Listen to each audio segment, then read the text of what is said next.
Bonjour et bienvenue dans le MAG sur Sensation. Aujourd'hui, nous recevons une naturopathe, Isabelle Feliza. Elle est également membre de l'association Créactive qui soutient l'entrepreneuriat au féminin. Deux beaux sujets dont on va pouvoir parler avec vous aujourd'hui. Bonjour Isabelle Feliza. Bonjour, merci de me recevoir ce matin. Mais avec plaisir, comme je vous disais, on va parler donc de naturopathie et au-delà de ça, de différentes activités de soins que vous avez développées. Ça dépasse le cadre de la naturopathie. On va définir la naturopathie aussi. Mais déjà, on va commencer par l'entrepreneuriat au féminin. Qu'est-ce que ça veut dire pour vous, entreprendre au féminin? Parce que c'est le but de votre association Créactive. Oui.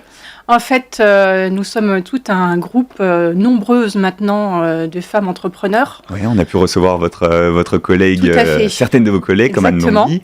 Et cette association nous permet vraiment de mettre en commun nos espoirs, nos craintes et d'être ensemble plus fortes pour partager en fait notre quotidien qui n'est pas toujours simple. C'est vraiment une course de fond d'être entrepreneur au féminin. Et voilà, on s'entraide, on a des ateliers en commun pour pouvoir partager nos compétences et de se sentir moins seul aussi. Oui, qu'est-ce qui vous rassemble finalement? Parce que vous avez toutes des activités différentes, mais vous vous retrouvez sur certains points communs sur lesquels vous avez le sentiment de pouvoir agir ensemble ou vous soutenir. Oui, tout à fait. C'est vraiment ça le mot clé que vous avez dit, c'est soutien. Donc se soutenir, s'encourager dans la bienveillance. C'est pas toujours le cas de tous les réseaux professionnels, mais au Créactive, c'est une valeur qui est très forte. Donc ce qui nous rassemble, c'est la volonté d'avancer ensemble et de se soutenir, de s'entraider, comme je vous disais, par des actions, des ateliers, des repas, des team building. Alors pour avancer, faut déjà un point de départ. Oui. Quand est-ce que vous avez commencé votre activité? Alors, la naturopathie, c'est une reconversion. J'ai commencé mes études de naturopathe en 2014 et j'ai ouvert le cabinet en mars 2017. Et c'est un changement de vie quand on se retrouve entrepreneur? Oui, c'est un vrai changement de vie quand on a été plus de 20 ans salarié, avec le confort que ça peut apporter. On s'en rend compte souvent après, enfin pour ma part. Donc effectivement, une volonté de faire autre chose de ma vie professionnelle. Et la naturopathie regroupe les valeurs que je peux avoir dans ma vie.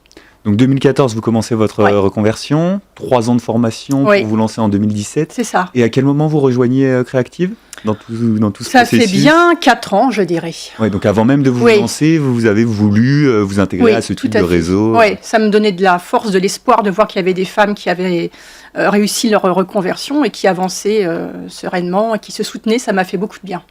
On parlait d'un changement de vie par rapport au salariat. Aujourd'hui, comment vous travaillez? À quoi ça ressemble votre vie d'indépendante, votre bureau? Alors, j'ai la chance d'avoir mon cabinet chez moi, dans une partie bien à part de la maison. Je suis également réussir à distinguer les activités. Exactement. C'est pas toujours simple, mais c'est aussi un grand confort pour la vie familiale quand même. Je suis également sur Montigny et maintenant sur Paris. Donc effectivement, ma vie d'entrepreneur a la chance d'être assez variée puisque une vie où on se dédouble. On se dédouble, exactement. Mais c'est ça aussi qui est intéressant, c'est qu'on n'est pas que sur une seule activité. Il y a la naturopathie, mais dans la naturopathie, j'ai bien des clés et bien des outils. Donc les journées sont toujours différentes.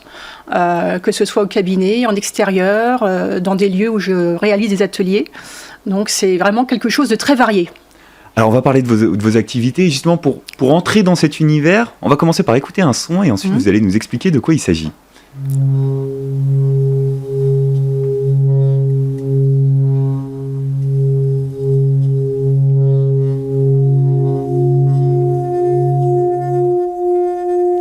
Alors Isabelle Feliza, qu'est-ce qu'on vient d'entendre et comment vous vous en servez dans le cadre de vos activités? Effectivement, c'est le son d'un bol tibétain, très doux, très agréable.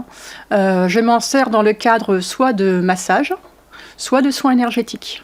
C'est un complément pour voilà, c'est un outil que j'utilise en naturopathie qui va être là pour le bien-être de la personne.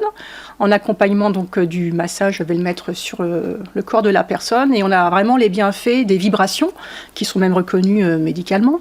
Ces vibrations qui vont aller au cœur de notre organisme et qui vont aussi aider à lâcher le mental. Parce que le but de l'utilisation des bols tibétains, c'est que la personne se sente mieux après la séance de bol tibétain.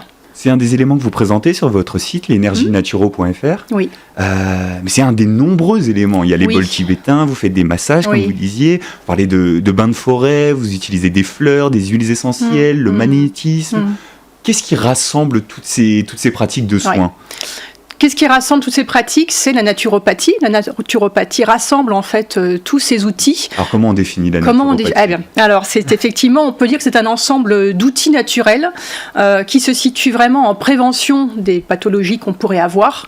Le but étant de se sentir mieux, de travailler l'immunité pour en fait recouvrer la santé ou continuer à être bien. Donc c'est quelque chose de... On parle de soins d'un cadre médical? Alors c'est hors cadre médical, mais c'est complètement, pour ma part, complémentaire. Comment est-ce que ça s'intègre à un parcours de santé? Alors, on va pas juste aller vous voir si on a, un problème. Si vous pouvez apporter quelque chose en complément. Tout à fait. Si on a un réel problème de santé, on va bien sûr voir son médecin généraliste ou un spécialiste qui lui va jouer sur le symptôme, les médicaments, les examens à prescrire, etc.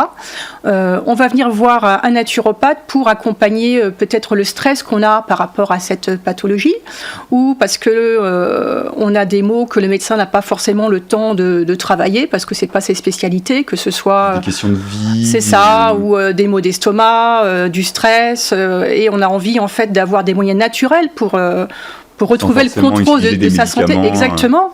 Et le naturopathe a tous les outils en fait pour aider la personne qui a envie en fait de reprendre le contrôle de sa santé et de son hygiène de vie. C'est vraiment une médecine ancestrale, comme la médecine chinoise ou ayurvédique, qui est basée sur la prévention.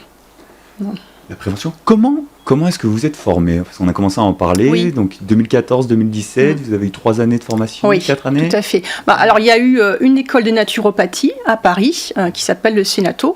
C'est pas juste moi qui peux demain arriver avec 3 fioles d'huiles essentielles. Alors effectivement, en cabinet, je reçois des gens qui sont souffrants, que ce soit souffrants de pathologie ou bien en souffrance psychologique, parce qu'ils ne vont pas bien.